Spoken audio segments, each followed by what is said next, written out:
Ayon po ako sa motion ni Senator Judge De La Rosa at Senator Judge Cayetano, basta't maliwanag na ititigil ang proseso hanggat di natutupad ang dalawang kondisyon na sinaad ng ating amendment.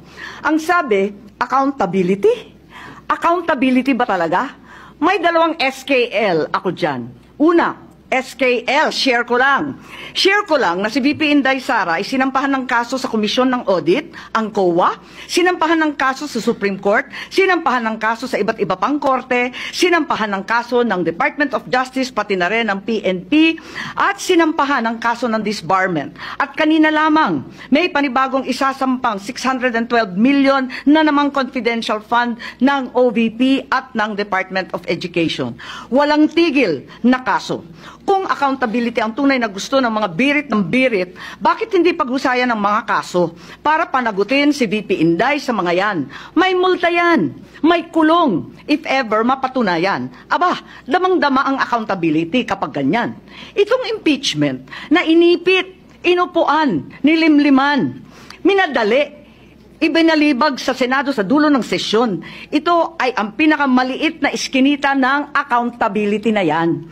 Itong ipinipilit na impeachment, aminin man nila o hindi, ay para lamang manira ng imahe ng isang publiko at walang uuwian, kundi pag-disqualify kay VP Inday Sara para sa eleksyon ng 2028. Yun lamang ito. Pinahihirapan pa natin ang ating mga sarili.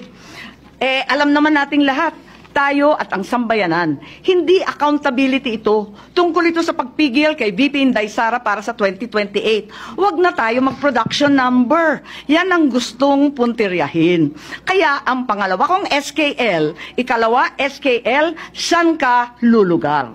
Kapag umuo ka sa pagpatuloy ng impeachment, magpadala ka sa mga ambisyoso ng 2028. Kapag pinadismiss o pinaremand mo naman, sasabihan kang pinoprotektahan mo si Inday.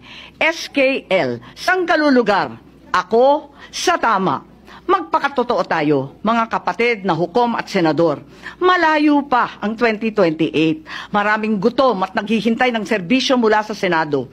Hindi tanga ang Pilipino. Alam natin ang motibo at tunay na pakay ng mga lulong sa ambisyon at kapangyarihan. Maraming salamat po.